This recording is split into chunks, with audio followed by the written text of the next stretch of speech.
Ok, então vamos dar início ao Papo Leve, que é uma continuidade de um programa que já tínhamos desde o ano passado, que é o Leve Academy, no sentido de difundir conhecimento, né?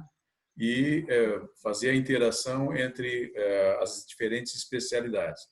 Nessa noite, nós temos participando conosco o Dr. Ayrton Rodrigues, que é cirurgião de ombro do Hospital Ortopédico de Passo Fundo, nos muito honra com a sua presença, é um professor já a quem nós acompanhamos a longa data, dispensa maiores apresentações.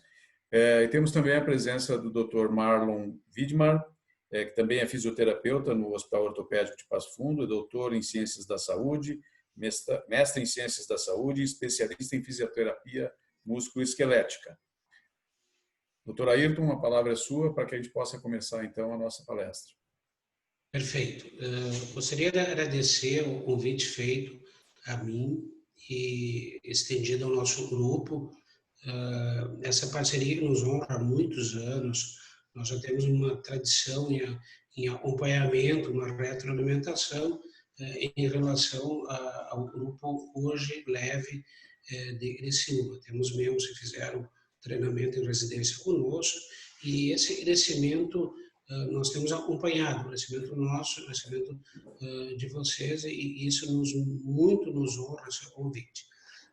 Como nós estamos estreando uma nova forma de comunicação, nós estamos muito honrados com o convite do Robson, do Lucas, e vamos tentar desenvolver o tema com a maior clareza, com a maior leveza, como é o propósito de uma discussão onde nós vamos ter interligado o assunto, o problema e a solução, começando pela parte cirúrgica e tendo a visão importantíssima do reabilitador junto no sentido de nós construirmos o quê? O melhor resultado para os nossos pacientes.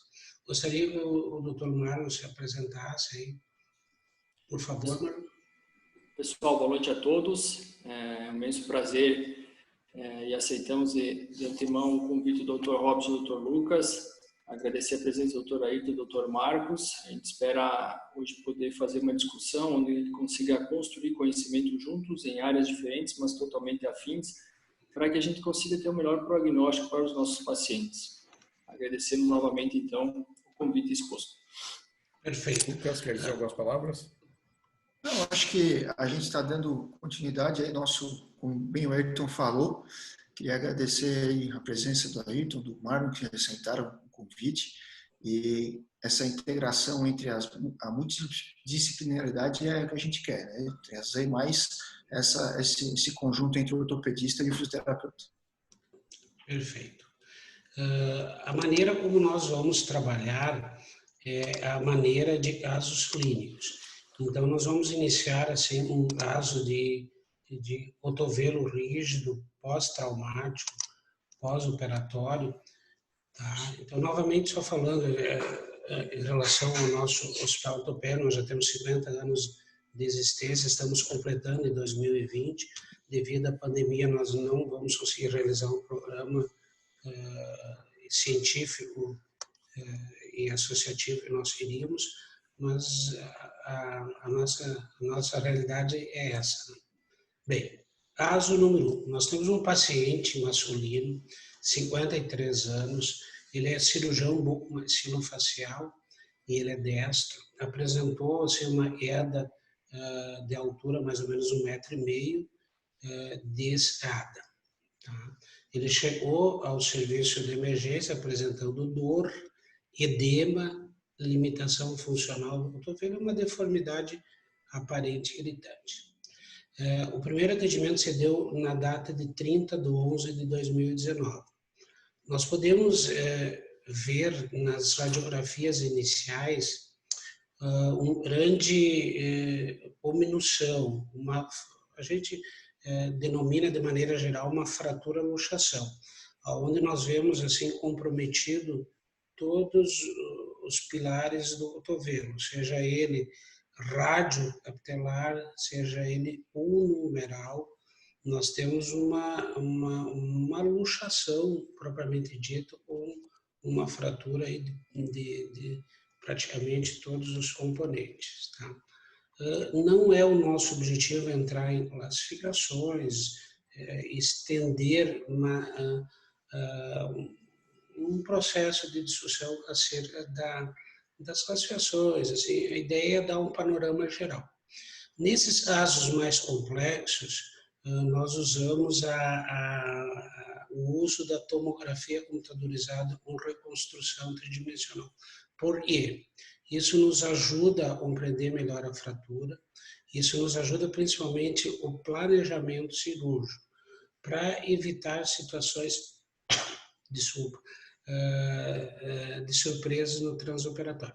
Nós podemos ver nesse caso que há uma grande destruição articular, nós não temos mais a fossa troclear, craniana, a cabeça do rádio está diminuído e luxado.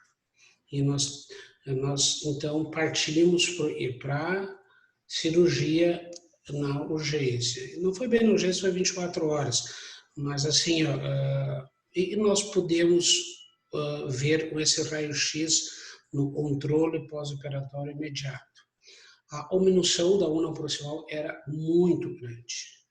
Era muito grande. Nós tínhamos perdido as referências da articulação. E não foi possível a reconstrução da cabeça do rádio. Então, optou-se por uma osteossíntese rígida, ou mais próximo desse conceito, na una proximal, a substituição por uma prótese da cabeça do rádio e uma reconstrução do processo coronoide. Tá? E a reconstrução, principalmente ligamentar lateral e alguma coisa medial, porque as lesões de partes também eram muito importantes. Tá? O paciente foi mantido em tela engessada por 2 semanas e então ele foi liberado para o início da reabilitação fisioterápica. Tá? Qual é a preocupação inicial enquanto cirurgiões? É estabelecer uma estabilidade mínima para iniciar uma reabilitação precoce. Todos nós que trabalhamos com cotovelo sabemos que o sucesso é conseguir uma estabilidade primária que nos permite reabilitá-lo, a minha reabilitação mais cedo. Nesse caso, nós temos, permito-me voltar aí, nós temos essa diminuição na parte óssea anterior e nós vemos fragmentos ósseos acima da cabeça do rádio na vista lateral. Isso nos preocupou desde o início. Bem, Marlon, paciente pós-operatório, 2 semanas, é encaminhado para o reabilitador. Gostaria que você desse a tua avaliação, como tu conduziria esse caso inicialmente. Bom, passados esses 15 dias, então, de uma estabilização primária dessa consolidação, o foco principal na fisioterapia é tentar desenvolver essa osteocinemática de flexo-extensão do cotovelo e de pronospinação gradativamente, né? Mas, para que isso ocorra, eu preciso melhorar a extensibilidade desses tecidos periarticulares, que a gente já sabe que no período de imobilização eles acabam sendo retraídos, e a maior deposição do tecido conjuntivo, principalmente na questão interarticular, que me leva a uma perda dessa extensibilidade. E, no segundo momento, eu preciso tentar desenvolver o máximo dessa artrocinemática de rolamento e deslizamento que ocorre, como é uma superfície côncava, ela ocorre no mesmo sentido do movimento, o rolamento e deslizamento. Em tudo, a gente tem que ver o quanto houve de melhora nessa congruência articular, né? A gente vê que é uma fratura extremamente complexa e que envolve as questões articulares. Então, o principal objetivo no primeiro momento é tentar desenvolver essa artrocinemática e extensibilidade para melhorar essa amplitude de movimento dele o mais precoce possível. E aí, gradativamente, indo evoluir dentro desses aspectos, né?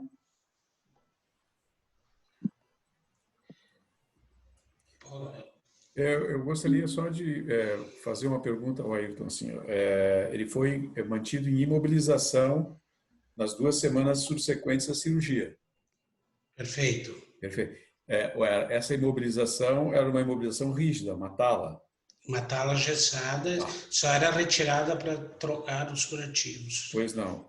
Qual é que seria a tua opinião no sentido de usar uma órtese que permitisse algum grau de extensão ou flexo-extensão mais precocemente do que... Ou tu preferes um silêncio articular no pós-operatório, até porque com aquelas calcificações ali, não existe o risco de haver maior aderência ou mesmo alguma formação de ossificação heterotópica nesse pós-operatório?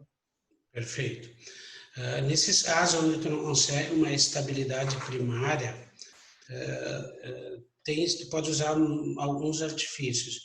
Entre eles, o fixador externo dinâmico. Sim. Que seria e possibilitaria tu ter uma mobilidade articular sem risco de haver uma subluxação ou até mesmo uma luxação. Nesse caso específico, o nosso medo inicial sempre foi porque a estabilização não se deu de maneira convincente e adequada para os cirurgiões que estavam no momento. Então, nós optamos por isso. Nós sabemos que um trauma dessa gravidade, uma imobilização por 2 semanas, levaria uma incidência maior de ossificação heterotópica, de colabamento de partes moles. Isso sempre foi a nossa preocupação. E vocês vão ver durante o desenvolver do caso que foi exatamente essa situação que nós enfrentamos no final da primeira parte do tratamento. Mas, sem dúvida, a lei é essa. Conseguir uma estabilidade primária, liberar o paciente mesmo durante as vigências das 2 primeiras semanas, ele retire a tala e ele faça movimentos dentro do movimento possível. Na impossibilidade de conseguir essa estabilidade primária, fixador externo dinâmico é uma opção e bem viável nesse tipo de situação. Ok, continuamos então. Bom, então, dentro da parte da reabilitação, após a retirada da tala, é muito importante, então, essa parte de mobilidade interarticular, tá? Sempre respeitando a questão do procedimento cirúrgico que foi realizado. Exercícios ativos, exercícios importantes ser orientado ao paciente, porque na fisioterapia o grande ênfase é na parte de exercícios passivos, mobilizações e alongamento desses tecidos moles, principalmente a parte do braquial, braquiorradial e bíceps, que acaba sendo muito cortado nessa parte desse posicionamento. É diretamente fundamental que o paciente ele participe ativamente desse processo, né? Precisa trabalhar essa mobilidade do cotovelo associado à parte da fisioterapia, né? Na fisioterapia ele vai ficar 1 hora, assim quantas vezes ele puder vir por semana, melhor, mas no entanto ele precisa trabalhar essa parte em casa e poder colaborar nessa parte de melhora da mobilidade para um segundo momento, aí sim, nós trabalharmos mais a parte de força com ele e a parte de exercício funcional.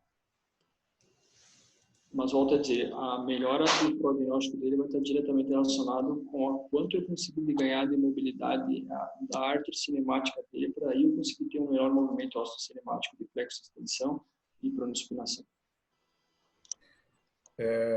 Algum cuidado extra com relação, por exemplo, a algum tipo de analgesia, algum uso de drogas adjuvantes no sentido de facilitar o trabalho do terapeuta nesse período em que ele, obviamente, vai ter um edema maior, vai ter dor, né?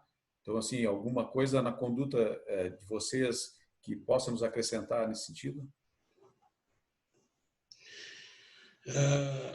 Essa situação é uma situação, assim, ela requer até, e tem alguns casos onde o trauma inicial é grave, e a gente recomenda até o uso de um analgésico pré-sessão fisioterápica.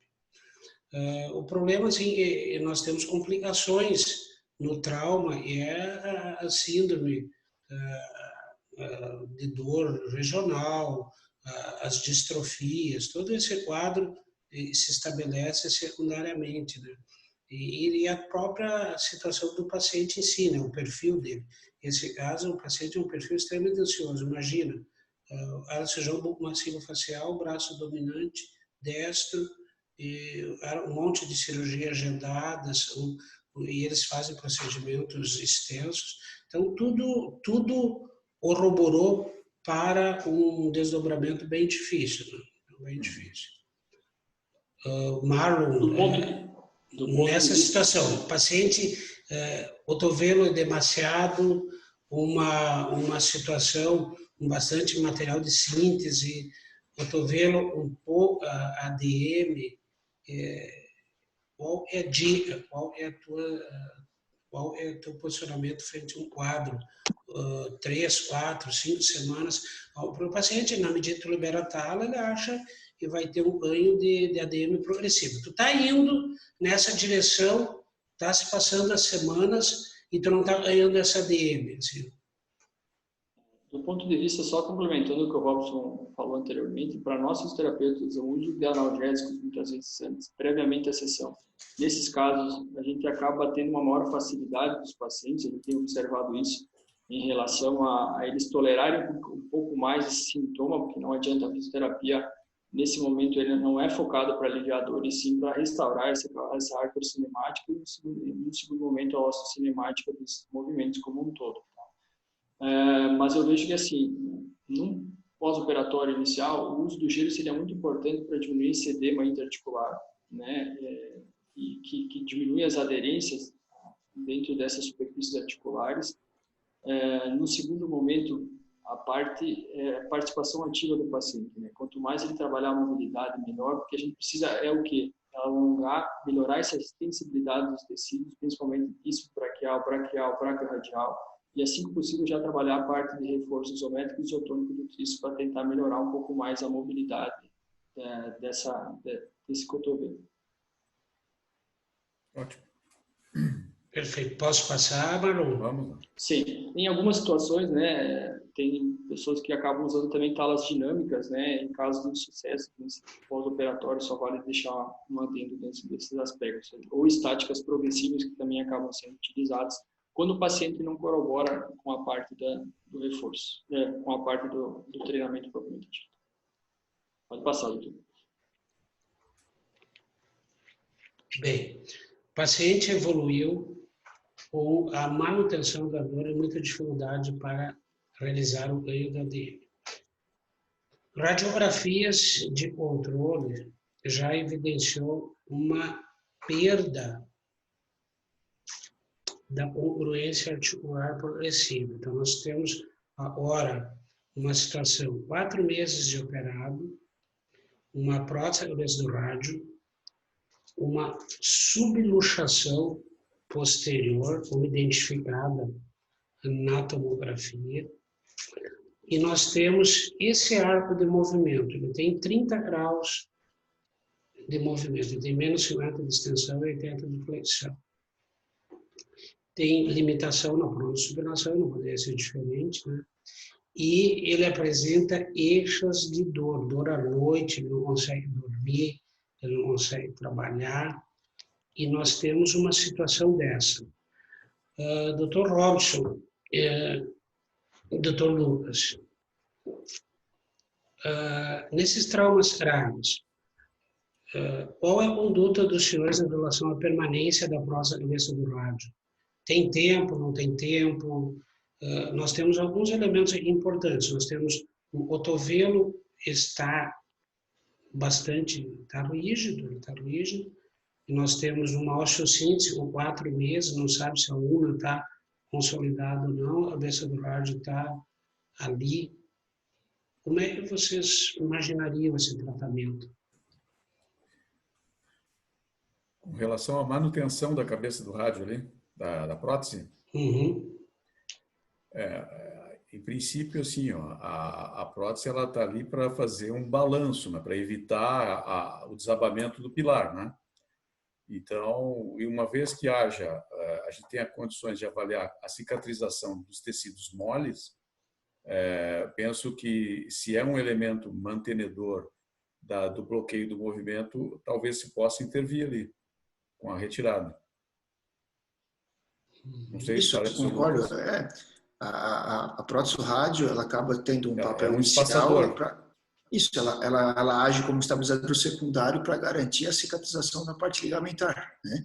Então, a partir do momento que a gente julga que a parte ligamentar está competente e cicatrizada, a gente está autorizado a ressecar a cabeça do rádio se for a causa da dor, ou se estiver usando um overstuff ali, ou às vezes cria uma eu costumo não usar cimento nessas próteses, eu acho que fica mais, ela se adapta melhor ao capítulo, deixando sem cimento. Então, às vezes, cria muita osteólise mesmo assim, e também vai causar dor na ponta da haste da cabeça do rádio, ela fica cutucando isso aí, ela fica cutucando essa cortical medial ali do rádio, na tuberosidade, e causa dor muitas vezes também.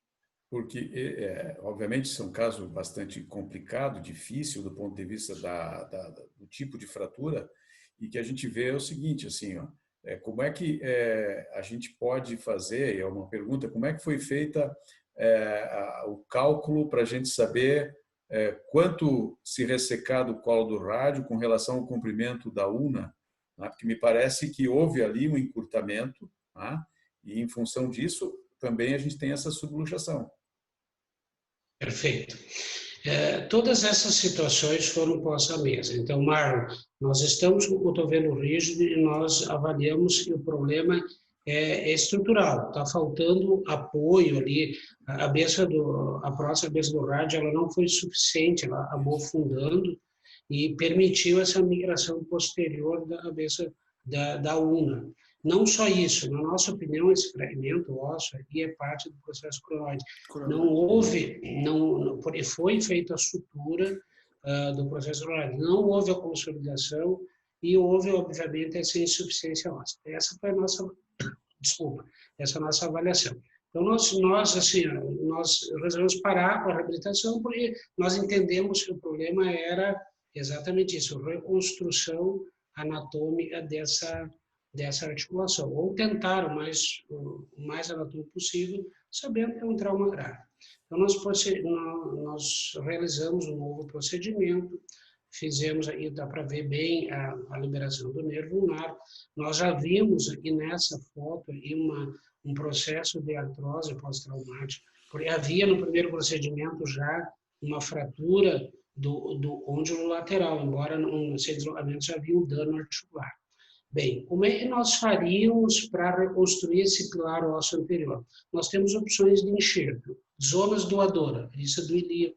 E nós temos alguns casos, já que nós temos utilizado a própria crista supracondiliana, como você pode ver, como zona doadora.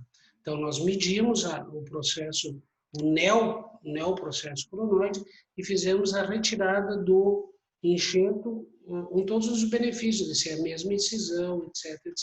Exemplificado aqui nas radiografias. Tá? Nós optamos como osteossíntese, parafuso de Herbert, e nos deu, assim, no transoperatório, uma boa noção de que esse enxerto estava preso. Então, com isso, nós conseguimos recentralizar essa articulação, retiramos o material de síntese por interpretar que essa una já há quase 6 meses estava consolidado, o próximo consolidação. Não consegui retirar essa estrutura óssea, porque ela já estava aderida à cápsula, pela proximidade de vasos e nervos, nós optamos por não avançar muito. Tá? Então, nós entendemos que chega um momento que a reabilitação não está funcionando porque há um problema mecânico que nós temos que resolver. A recentralização da articulação, a criação desse pilar ósseo, a cabeça do rádio, ela estava toda envolvida num processo de fibrose, foi difícil a identificação e a retirada da cabeça do rádio, porque ela realmente ali, ela não estava, ela estava empurrada, ela já estava envolta nesse processo. Essa é uma foto já entrando, devolvendo a bola para o Marlon. Esse paciente ele está com 4 dias de pós-operatório, tá? Então, ele o objetivo era deixar uma tala, pelo menos antálgica. Ele mesmo, pelo próprio perfil, resolveu retirar, e é um paciente bem esclarecido. Ele começou com exercícios com esse grau de mobilidade. Marlon, antes de devolver para o tio, eu ia fazer uns comentários. Então, no transoperatório, nós temos que conseguir algumas coisas que nós achamos importantes. Quais são os princípios? Nós conseguimos a melhor osteossíntese possível para conseguir a maior estabilização precoce para deixar esse paciente sentado. Esse é o objetivo primário de toda a cirurgia. Claro, esbarramos no tipo de fratura. Um outro dado, a gente acha importante, o gelo, o paciente tem que ser com gelo já, de preferência dentro da sala de cirurgia. E um outro dado importante, essa articulação tem que ser drenada. Cotovelo bom é cotovelo desinchado, sem edema. Ele vai ter menos estímulo áureo e esse cotovelo ele vai estar apto a ser trabalhado pela reabilitação precocemente. Então, uma osteossíntese mais possivelmente adequada, mobilidade precoce, o uso da crioterapia e o uso de uma drenagem eficaz. Bueno, voltamos. Um breve comentário, Robson e Lucas, no sentido da filosofia nossa. Por favor, e aí devolvemos a bola para o Marlon, que eu acho importante. Eu acho que isso está totalmente certo, é isso, a gente tem que conseguir a osteossíntese, tem que tentar deixar o cotovelo menos inchado possível, menos edema. Eu tenho usado, eu nunca usei dreno, nunca tinha pensado em usar dreno no cotovelo, é uma coisa nova, mas o que eu tenho feito às vezes, não, praticamente todos esses húmeros distais e fraturas da unha, fratura ou luxação do cotovelo, é deixar o membro invarar um tempo, né? Eu deixo ali pelo menos umas 12 horas pós-operatório, o membro elevado, para drenar pela gravidade mesmo. Isso também facilita bastante depois a reabilitação. O uso do dreno é uma coisa que no passado se usava bastante mais, né?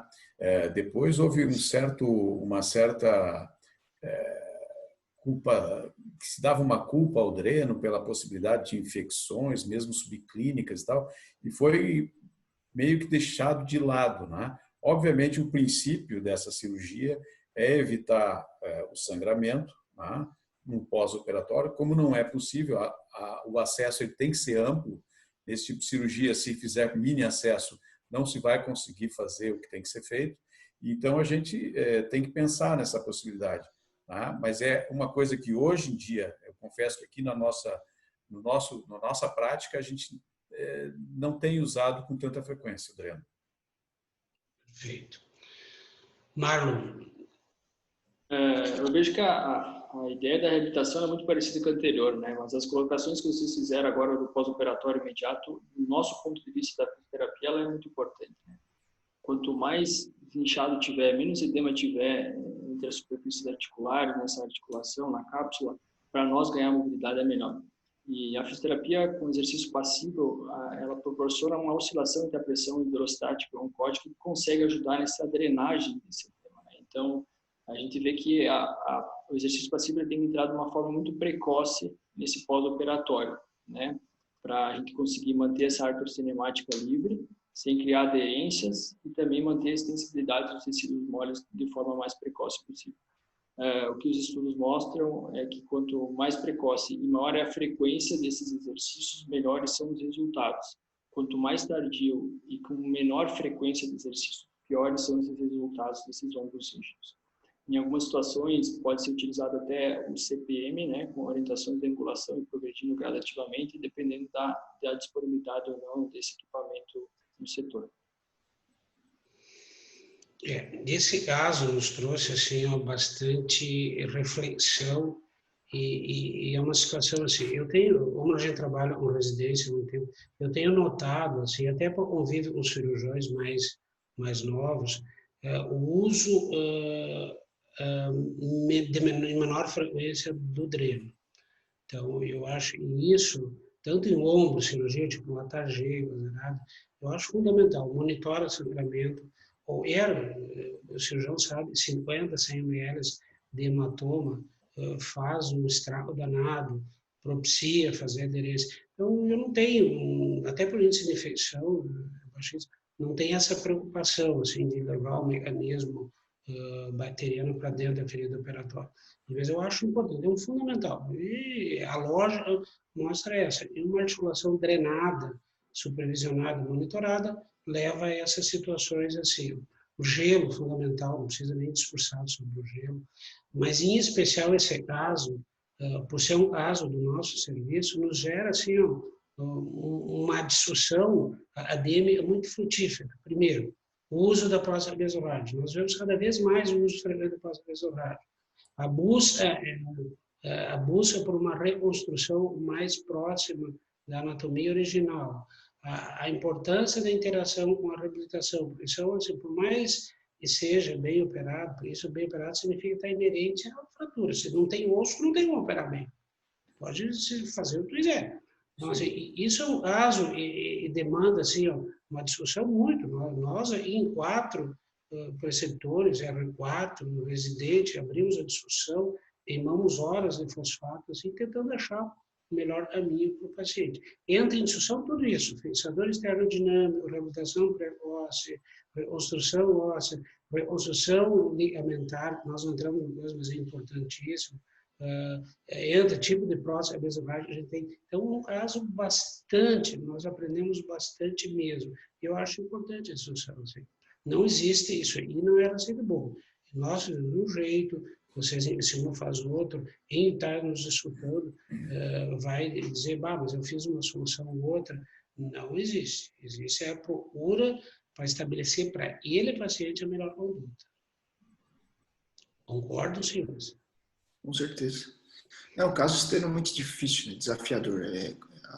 A tentativa da reconstrução, às vezes a gente, dependendo do tipo da fratura, a gente, não, infelizmente, não consegue chegar no que a gente queria. Isso é bem... Perfeito, perfeito. Nesses casos de fratura luxação é bem comum de cotovelo. São casos bastante bravos. Marlon, considerações do ponto de vista de reabilitação cotovelo pós-traumático rígido? Nessas situações é aquilo que a gente relatou anteriormente, né? Tentar ao máximo desenvolver a parte da árvore cinemática dessa superfície articular, com exercícios, com técnicas voltadas a esses aspectos, a parte da extensibilidade dos tecidos moles, principalmente a questão do braquiorradial, radial, o bíceps femoral, e o máximo possível conseguir trabalhar a parte do tríceps também, começar a poder trabalhar ele de forma mais precoce possível para poder ter uma melhora na amplitude do movimento e melhora funcional, retorno às atividades de vida diária gradativamente. Perfeito. E eu acho que fica a lição também a serenidade em saber a hora da gente mudar a direção do barco. Nós estamos tentando, o torneio está rígido, duro, nós vamos fazer alguma coisa. Eu acho isso importante. E a discussão nos leva a isso. Perfeito, senhores? Bem, podemos passar para o segundo caso, Robson? Podemos, sim. Perfeito. Foi pensado esse segundo caso, um caso bem normal, bem do dia a dia, um caso de lesão de manguito rotador.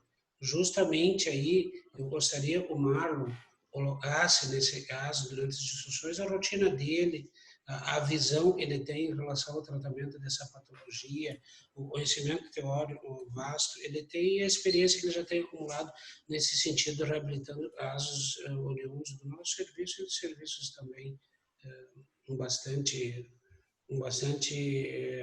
brilhantismo no tratamento dessa patologia.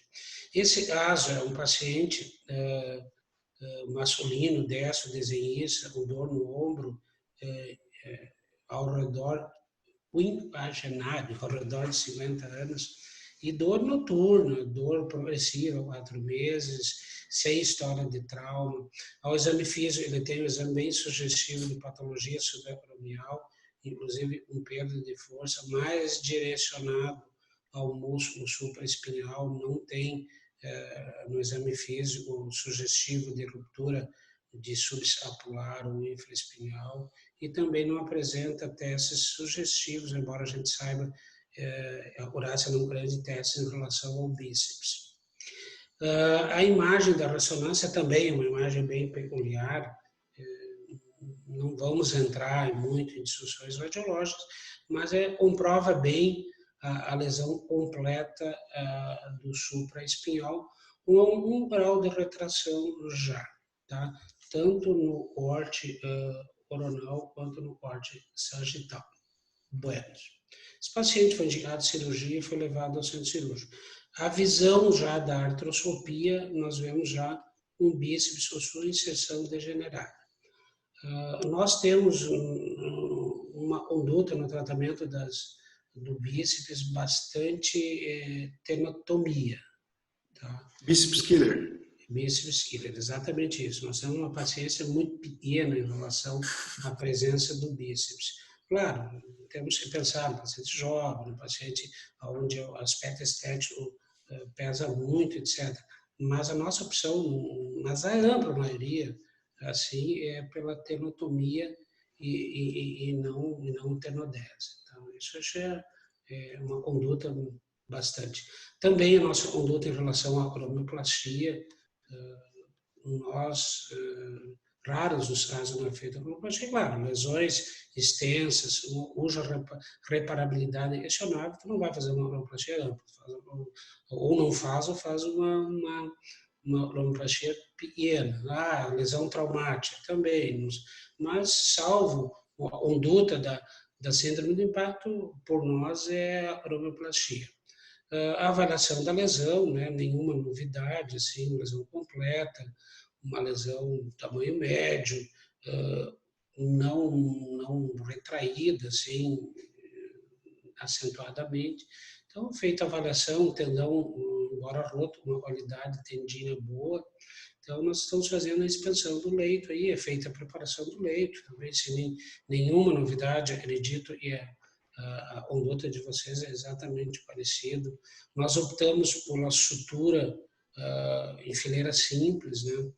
Utilizamos, a ampla maioria do Brasil usa âncoras metálicas, fios inabsorvíveis, poliéster, multifilamentar, sintético, não absorvível, de alta resistência.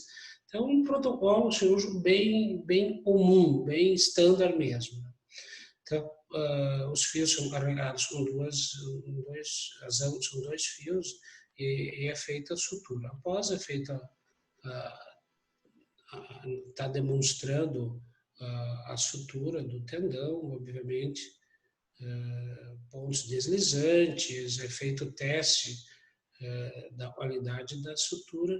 Então, uma lesão de manguito bem clássica, completa, não retrátil, uma lesão e tende a ter uma evolução satisfatória. O aspecto, depois de feita a sutura, tá?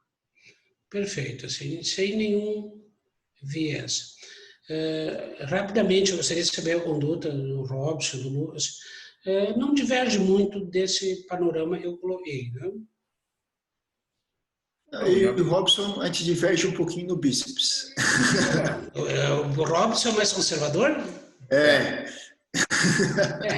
Não, mas pode falar, Robson, pode falar. Não, conservador até onde se possa ser conservador. Sim, perfeito, entendi. Mas quando a gente tem sinais de patologia, obviamente ele tem que ser tratado também.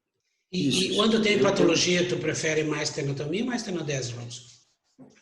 Aí depende dos aspectos relacionados a sexo, idade do paciente. Tá? Então, aí a gente vai decidir. O paciente, obviamente, mais jovem, principalmente se vai ter alguma repercussão estética, a gente opta pela tenodese. Tem que ver também o tipo de função desempenhada por esse paciente. A gente sabe que, às vezes, uma tenodese ela ainda pode deixar algum tipo de sintoma, dependendo do nível de esforço que esse paciente faz. Tá? Então, todos esses aspectos são levados em consideração. E o paciente, obviamente, ele tem que ser previamente alertado, principalmente no caso da tenotomia simples, né, de que pode resultar ali uma pequena unidade estética, que é o sinal do Popeye, né, e que para a maior parte não vai, evidentemente, interferir na função, mas que a gente tem que levar em consideração. Hoje em dia, a questão estética é uma coisa a ser considerada. Eu só queria perguntar uma coisa com relação a esses casos assim, até porque nós estamos falando para os fisioterapeutas, não esse caso em si, que parecia uma coisa já estabelecida, e ali na descrição do exame físico, a gente não tinha grandes descrições de limitação. Algumas vezes nós pegamos esses pacientes com lesões desse tamanho, até não muito maiores do que isso, mas que eles já ficaram com essa lesão há algum tempo e eles chegam para a gente com um certo déficit de mobilidade. Tá? Então, se vocês têm por hábito, eventualmente, fazer algum tipo de reabilitação pré-operatória ou até uma orientação ao paciente, para que depois da cirurgia ele já seja orientado pelo fisioterapeuta do que vai por vir. Vocês fazem isso, não? Lucas, pode responder a tua rotina? Eu acho que responde a pergunta do Robson, depois eu respondo, por favor. A gente tem uma rotina quanto à fisioterapia do manguito. A gente faz uma avaliação pelo próprio fisioterapeuta que esse é o problema. A gente não consegue que o nosso paciente siga com o fisioterapeuta que a gente quer, mas a gente consegue que ele faça uma avaliação pré-operatória com o fisioterapeuta que trabalha com a gente. E nessa avaliação, muitas vezes, o fisioterapeuta já ensina alguns exercícios escapulares, né? E já identifica algum déficit que é dele, alguma coisa. E muitas vezes a gente até, se necessário, inicia um processo de reabilitação pré-operatória. Perfeito. A gente tem notado uma facilidade na abordagem pós também, né? Muitos pacientes, como o Robson disse, em pacientes que já têm essa lesão por muito tempo, muitas vezes eles desenvolvem discinesia escapular. E aí, tratando a discinesia antecipadamente, às vezes facilita na reabilitação pós. A gente tem notado bastante isso.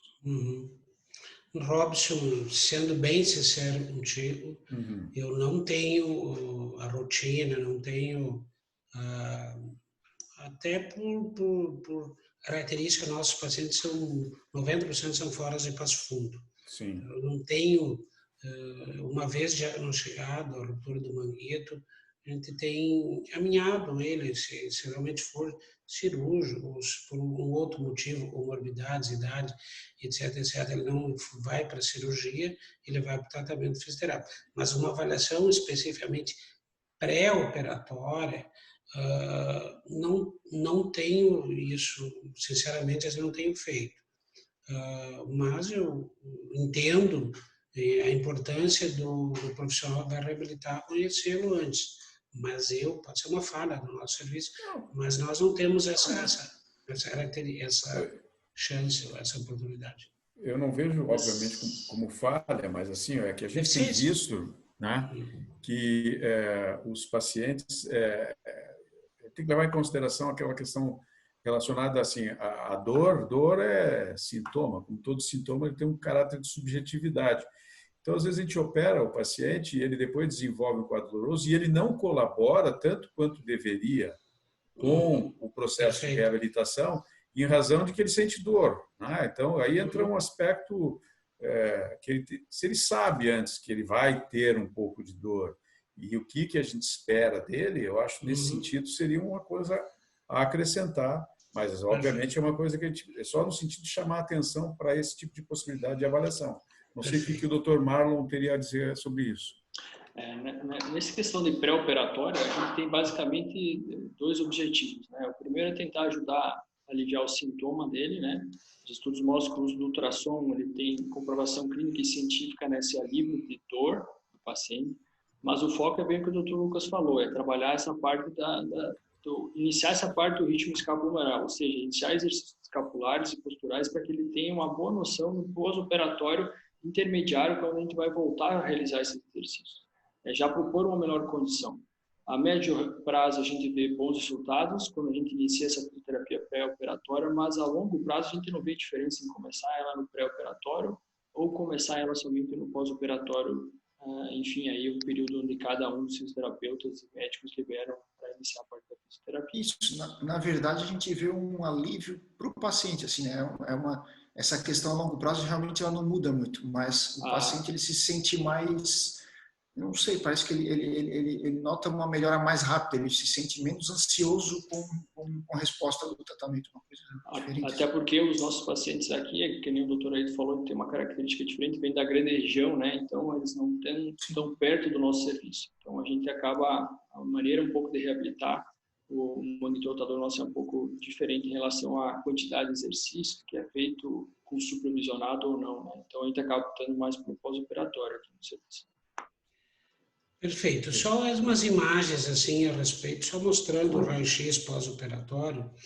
E eu já iria passar a bola para o Marlon aí, no sentido de como e quando tu começas a reabilitação, qual a tua rotina no pós-operatório de uma lesão do manguito rotador com essas características.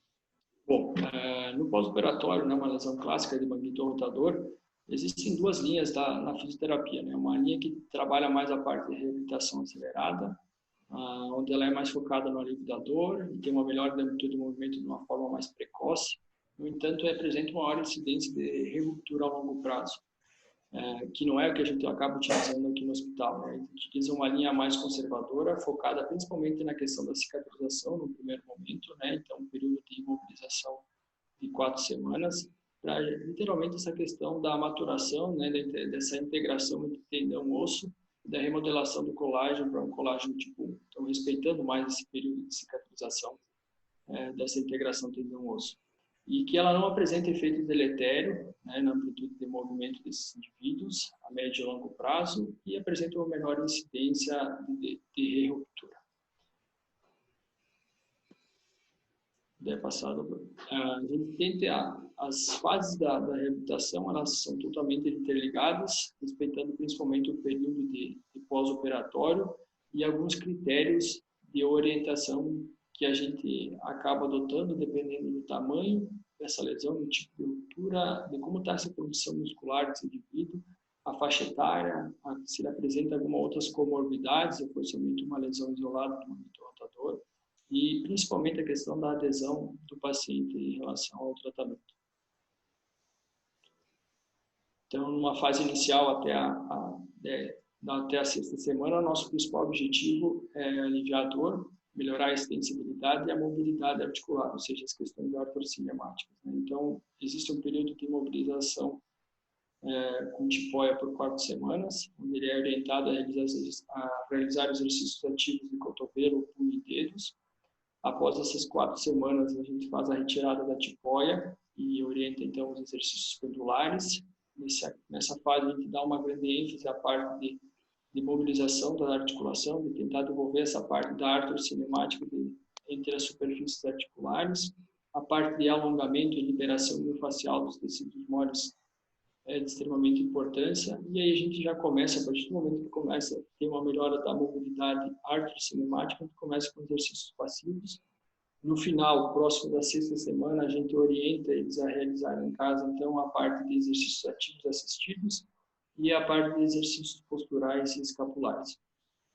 A gente passa por uma próxima fase somente quando ele atingir uma amplitude de movimento passivo acima de 90 graus de flexão e abdução, e próximo dos 45 graus de rotação interna e rotação externa. Essa segunda fase, que é uma fase mais intermediária, da 7ª semana até a 12ª semana, a gente quer dar ênfase à recuperação ativa do movimento, iniciar a parte da função muscular e principalmente desenvolver a parte do ritmo escapulohumeral, para ele gradativamente retornar às atividades da vida diária. Então, a gente evolui de exercícios ativos assistidos para exercícios ativos, inicia alguns exercícios de estabilização em cadeia cinemática fechada, principalmente a questão do controle neuromuscular dele, trabalhando a questão proprioceptiva. A gente começa a trabalhar a força isométrica da glomerular, isotônica da escápula torácica e das musculaturas que envolvem o cotovelo, e inicia a parte dos treinamentos e atividades da vida diária, que é o que o paciente mais se queixa para nós na reabilitação, né? É quando é que ele vai poder voltar a dirigir, quando é que ele vai poder segurar a sua cuia para tomar um bom chimarrão, ou seja, no caso da nossa região aqui, ainda mais que está frio como está na nossa região, mas no caso, essas questões de vida diária que mais ele acaba sendo um pouco queixoso. A gente só evolui para uma terceira fase, no momento em que ele tiver um movimento ativo, né, livre de sintoma, e que apresentar, então, um bom ritmo escapulohumeral. Essa parte, que é a parte final da reabilitação, a gente inicia ela próximo do 3º mês e ela vai até o 4º mês, onde o grande objetivo nosso é a recuperação da força muscular e retornar ele às atividades laborais, né? Então, a parte de reforço isotônico, a gente continua na escápula torácica no cotovelo e inicia de forma, então, da musculatura que estabiliza a região da glomerular. inicia normalmente com faixas elásticas mais leves, evoluindo para as mais resistentes e gradativamente indo para pesos livres. Então, normalmente já associado a alguns exercícios funcionais e, dentro do possível, a parte de treinamento das atividades laborais dele. A gente passa por uma outra fase, normalmente indivíduos normais que não praticam esportes, né, é uma fase onde a gente só vai ver depois ele no 6º mês, de pós-operatório desses indivíduos. Em caso de um atleta, a gente mantém ele por mais um período na fisioterapia, onde a grande ênfase se dá na questão da potência muscular e nos gestos esportivos, né? E a gente só libera esse indivíduo para a parte de retorno ao esporte com a avaliação do médico que operou, né, como especialista, mas normalmente ela acontece após 6 meses de pós-operatório, onde normalmente tem uma força isométrica semelhante ao lado contralateral, com déficit de força de no máximo 10%. Né? Nós temos um dinamômetro portátil, o qual a gente acaba utilizando em algumas vezes para comparar essa evolução gradativa em relação à força muscular. Então, basicamente, didaticamente, a gente divide essa parte da reabilitação nessas fases para tentar compreender o todo dentro do contexto. Agora eu vou passar mais as partes de recursos que a gente acaba utilizando muito e em que momento a gente acaba utilizando esses recursos, né? Então, a gente vê que a parte da crioterapia ela é fundamental no pós-operatório inicial, até a 2ª semana, né? Realizado com uma frequência até às vezes de 4 a 6 vezes por dia, sempre que for aplicar uma duração de 20 minutos, envolvendo bem a região do ombro, fazendo uma leve compressão, né? Mantendo ele na posição da tipóia. Isso, os estudos mostram que eu consigo reduzir até 1 grau Celsius a temperatura da articulação glenomeral e do espaço subabdominal, que vai me ajudar a diminuir a questão de edema nessa região e diminuir a questão de aderências que possam se formar pelo período de imobilização. Além disso, os estudos mostram um alívio de dor e a diminuição do uso de analgésicos no pós-operatório. A partir da 4ª semana, então, a gente orienta o uso de exercícios pendulares, né? Os estudos mostram que exercícios pendulares com ciclos menores, né, com diâmetro de 20 centímetros, onde o início do movimento seja pelo braço, mas a continuidade do movimento seja realizado pelo tronco, né, e sem usar peso, onde eu consigo ter uma menor ativação da musculatura que envolve, ou seja, do movimento rotador que envolve esse local, que eu acabo diminuindo, então, a tensão criada sobre o local onde foi feita a sutura. Então, a gente acaba utilizando dessa maneira em relação à orientação do exercício pendular. De fundamental importância a partir da 4ª semana, né, essa questão de liberação miofascial a gente já poderia vir realizando antes das 4 semanas, mas a partir do momento que, como é no nosso hábito vir na 4ª semana do pós-operatório, né, nós trabalhamos toda a questão da melhora da extensibilidade do elevador da escápula, trapézio superior, peitoral maior, peitoral menor, subescapular, escalenos, esternocleido, porque é uma musculatura que acaba sendo muito tensionada, muitas vezes gera contraturas musculares devido ao uso da tipóia, né? As pessoas muitas vezes acham que estão usando tipóia e muitas vezes ficam elevando a escápula, mantendo a escápula elevada durante esse período. Essa é uma orientação muito importante a ser realizada, né, para que eles mantenham o braço relaxado e não acabem causando tensionamento nessa musculatura. A gente usa muito, em caso de ainda ter pontos gatilhos latentes, o uso do dry needling, né, que é o agulhamento seco, o qual tem resultados muito favoráveis no alívio de sintomas dessas pessoas. Além disso, orienta a parte de alongamento dessa parte da cápsula anterior e posterior. Principalmente a partir da 4ª semana, o que a gente quer devolver a essa artrose é devolver a parte da artrose cinemática, né? Então, a mobilidade escapular, né? Rotação para cima, rotação para baixo, elevação, depressão, protração, retração, é extremamente importante em realização nessa fase inicial, com movimentos passivos.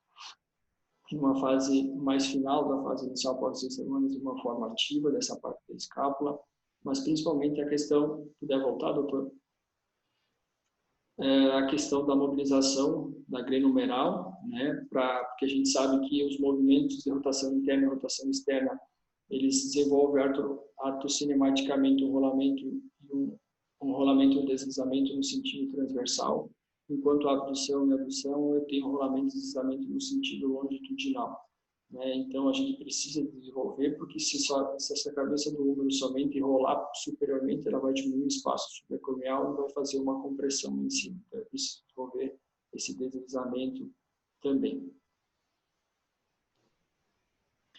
Então, a orientação desses exercícios escapulares, né, é extremamente importante. Se nós olharmos a imagem ali, ela ilustra e mostra muito bem que uma leve rotação superior da minha escápula faz com que as estruturas capsulares superiores façam uma força que, associada à força de gravidade, ela me gera uma força compressiva e acaba posicionando e estabilizando estaticamente a minha glândula numeral. Além disso, a gente sabe que tem uma ação secundária devido ao seu ângulo de vetor de tração do supraespinhal e também do deltoide posterior. Então, a orientação de exercícios que podem ser realizados no pré-operatório, eles têm uma importância nesse pós-operatório. Assim que devolvido a questão da parte de rolamento e deslizamento, ou seja, a parte de mobilização articular, a gente trabalha associado a exercícios passivos, né, nessa fase inicial, de flexão, abdução, rotação interna, rotação externa e extensão, estabilizando o segmento. Essa parte de exercícios ativos assistidos, a gente já orienta para que ele realize em casa a partir da sexta semana, né? Pode ser utilizado bastão, usado uma mesa. Quem opta por usar rodando, a gente acaba não orientando, mas a gente usa mais a questão do bastão mesmo. Tanto flexão, rotação externa, mais a elevação, abdução no plano escapular, extensão e evoluindo para a rotação interna também. Gradativamente, né? A evolução é sempre, nesses casos, é gradativo, né? Desde que ele não tenha amplitude com dor, né? E assim que puder, a gente já inicia, então, próximo do segundo mês de pós-operatório com os exercícios ativos, também orientando ele à execução desses exercícios em casa. Mas, para que a gente compreenda, né, o exercício ativo, principalmente a questão da abdução, né, do nosso ombro, né, a gente precisa entender que existe um ritmo escapulohumeral e que todas essas articulações elas têm que funcionar, né? Para mim ter esses 180 graus de abdução do ombro, né? 120 graus acontece na glândula humeral, mas para que isso ocorra eu preciso que haja uma rotação superior da articulação escápulo-torácica. E aí entra no ponto que é de extremamente importância, que é o trabalho, que é a parte de reforço muscular, para que essa engrenagem funcione no momento. Então, o manguito rotador ele tem que começar a ser ativado de forma isométrica e evoluindo gradativamente com a parte do reforço de forma isotônica para que essa engrenagem funcione, então, de uma forma ativa. Então, se nós olharmos a grande importância do manguito rotador, né, na imagem à esquerda, o supraespinhal ele tem uma incursão primária de rolamento superior, associado a uma força compressiva para estabilizar a articulação glenohumeral, ou seja, a cabeça desse humor contra a cavidade glenoide, enquanto o subescapular, o infraespinhal e o redondo menor fazem uma ação de deslizamento dessa cabeça humeral. A partir do momento que o deltoide vai sendo ativado, né, ele vai elevando o nosso húmero, e o infraespinhal, o redondo menor, faz uma rotação externa de até 45 graus para, então, deslocar e poder ter toda essa amplitude dos 180 graus. Então, mas para que essa engrenagem funcione do manguito rotador, eu preciso da ativação do serrátil anterior,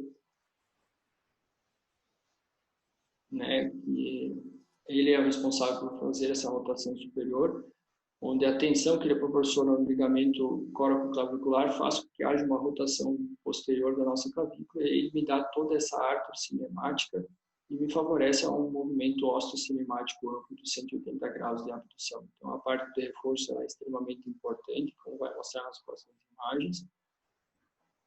Uma fase intermediária, iniciando, então, de forma isométrica para a glândula humeral, isotônica para a escápula torácica e cotovelo.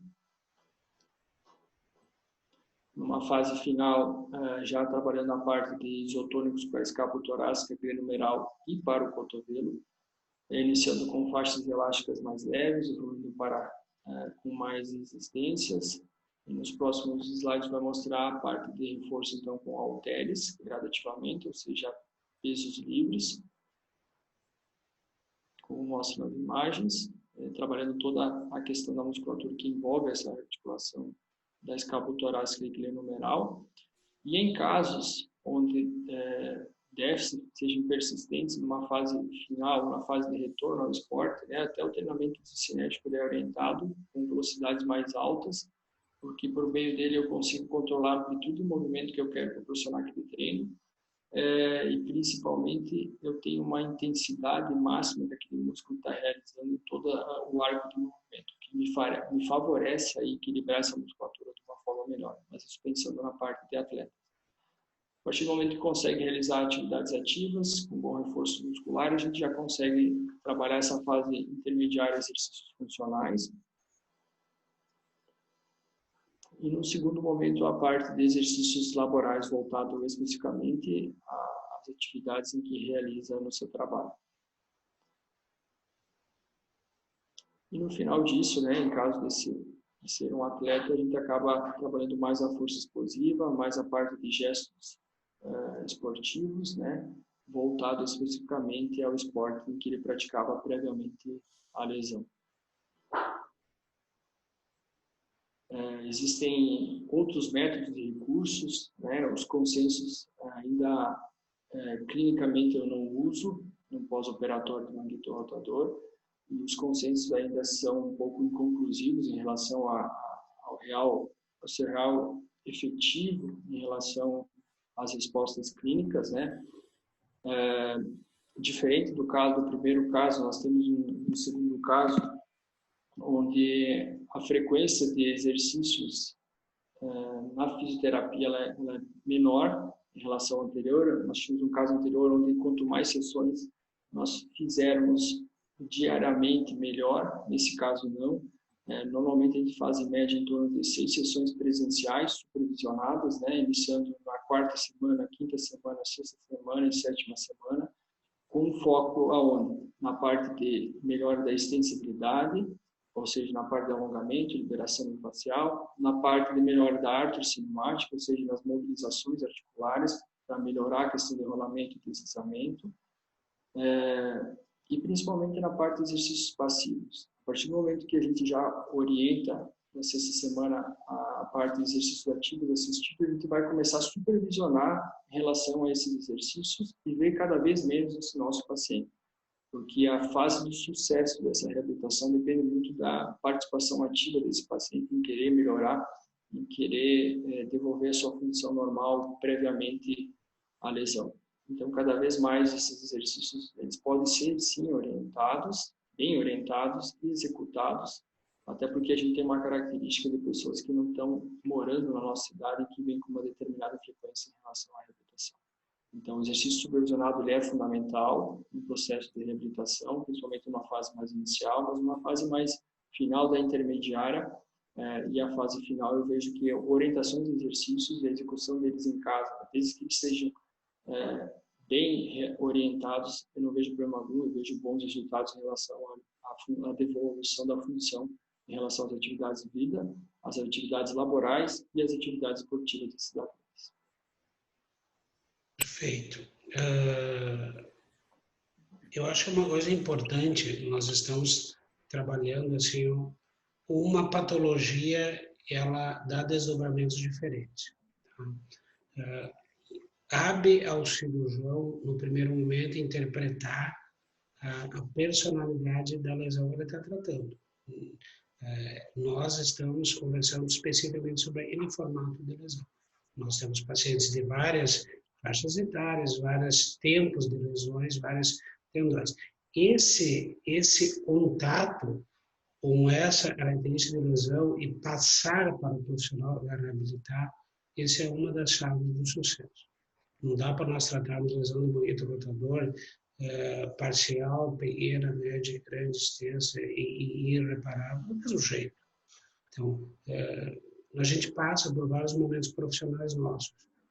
O momento de excelência é quando tu percebe que a quantidade não é mais o teu foco, é a qualidade. Aí entra o bom reabilitador, o cara com formação, e tem esse know-how para poder pensar dentro esse paciente contextualizado dentro dessa sistemática que está sendo proposta. essas questões, eu passei por todos os momentos profissionais, essa questão da reabilitação precoce, caiu por terra, essas situações, assim, na verdade, eu iria ouvir os outros profissionais, e tem aquelas situações que eu retém paciente 4, 6, 8 semanas, revoltura, manda.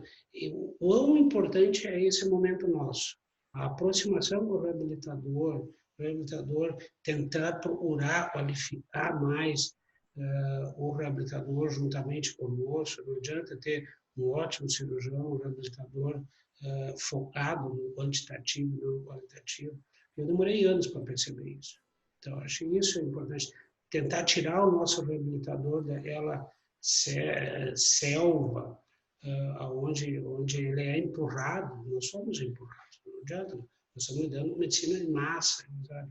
Eu acho que isso é importante, o foco hoje. Manter a qualidade, manter a individualização dos nossos pacientes.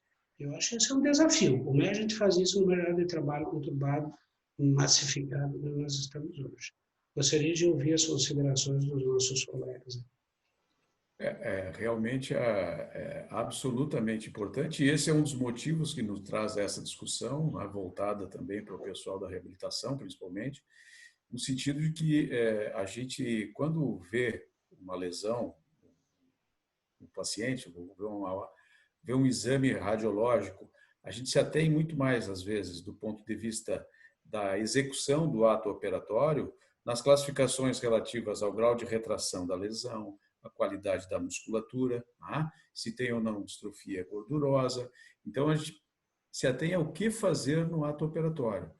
E nós vamos ver depois que a reabilitação desse paciente envolve tudo isso que o Dr. Marlon falou. Por exemplo, o paciente ele veio tratar o ombro, mas ele é um paciente que tem uma postura extremamente cifótica. Evidentemente, ele tem uma projeção da escápula no sentido do manguito e, evidentemente, ele não vai ter o ganho que a gente imaginou que ele teria só ao fazer o reparo desse manguito. Quer dizer, ele vai reproduzir, muitas vezes, as condições que até auxiliaram nessa degeneração do manguito.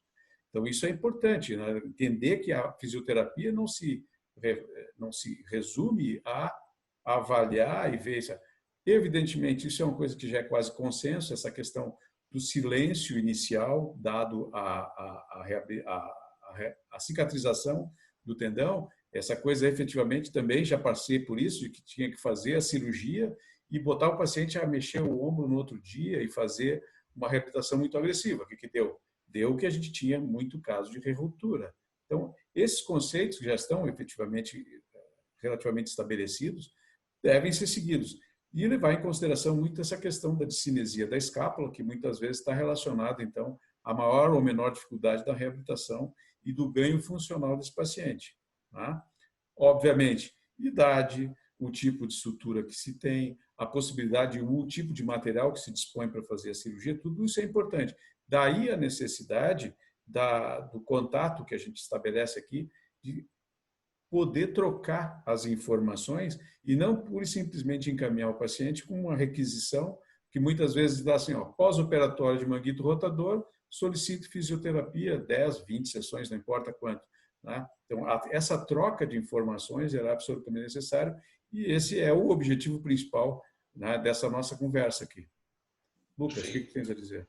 É extremamente importante a gente conseguir passar a informação para o fisioterapeuta do tamanho da lesão, de novo, a qualidade do tendão, a qualidade da fixação óssea que a gente conseguiu, porque muitas vezes o osso é osteoporótico e a gente sabe que a âncora ficou naquela, aquela peguinha, 2 dedos, então tudo isso a gente tem que passar para o fisioterapeuta ele poder abordar da forma mais adequada esse paciente.